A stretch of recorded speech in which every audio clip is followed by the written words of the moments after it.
Orang yang pro Megawati itu begitu mendewakan Soekarno, seakan-akan Indonesia itu dimulai dari Bung Karno, sampai ada paham Soekarnoisme. Bahwa Indonesia itu seakan-akan dimulai dari Soekarno. Memang deklarator kemerdekaan Indonesia itu Soekarno. Tapi umat Islam atau partai-partai Islam itu tidak kecil hati. Karena embrio yang bernama Indonesia itu dari tahun 1908, sebelum ada partai nasionalis yang berani melawan kolonialisme Belanda adalah partai-partai Islam. Sehingga kebangkitan Indonesia dimulai 1908. Karena saat itu yang pertama mencetus ide melawan Belanda adalah kiai-kiai Islam. Yaitu saat itu bikin serikat dagang Islam. Terus lama-lama menjadi serikat Islam. Terus lama-lama menjadi partai Islam. Dimulai dari angkatannya Hos Cokroaminoto. Sini Haji Umar Said sinten Cokroman, itu disingkat jenis Hos Cokroaminoto. Jadi tidak bisa Indonesia itu meninggalkan partai Islam, karena dulu pertama pendiri era kepartaian niku malah partai-partai apa? Islam yang lahir di Solo, di Jogja. Bahkan sebelum ada negara yang bernama Indonesia, itu ada negara yang bernama Demak Bintoro, ada Demak Ngayogyakarta apa? Karto. Itu semua negeri apa? Islam.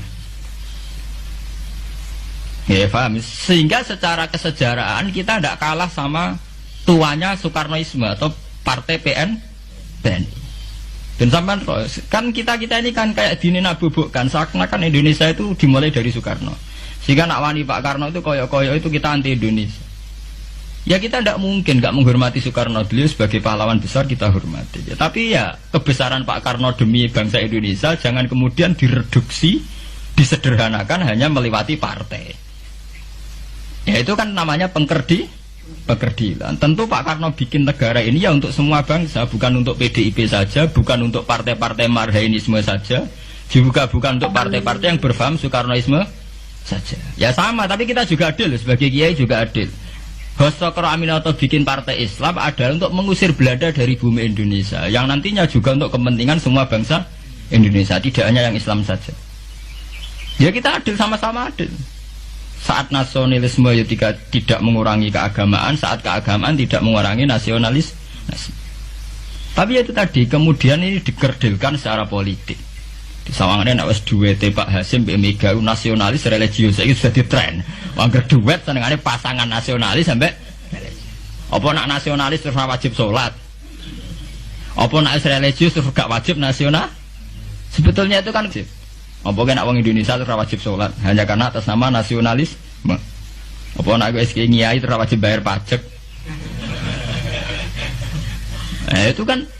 Itu kan pengkerdilan, proses pembohongan ya. Pembohongan secara publik.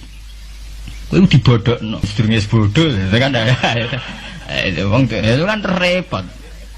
Namanya sedurunge bodoh dibodokno kenapa? Nurut.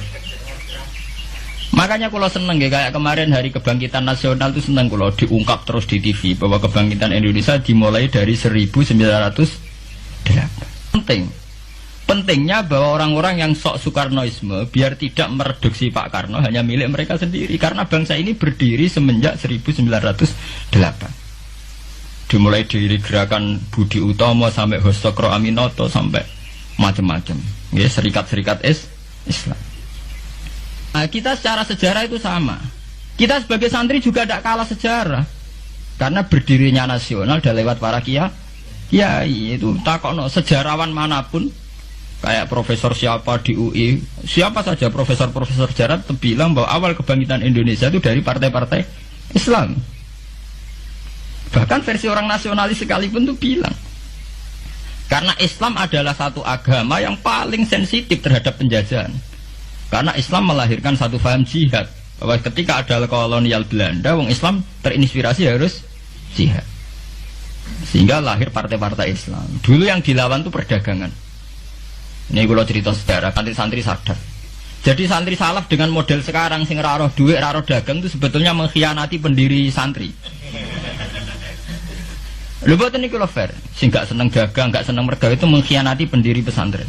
Sampai lihat sejarah, tahun 1908 itu namanya tidak SI, tidak Serikat Islam, tapi Serikat Dagang Islam.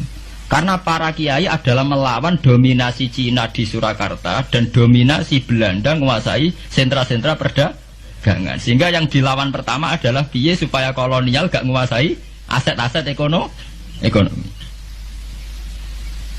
Sama takokno sejarah cek versi kiai, cek versi buku, asal gak versi klenek.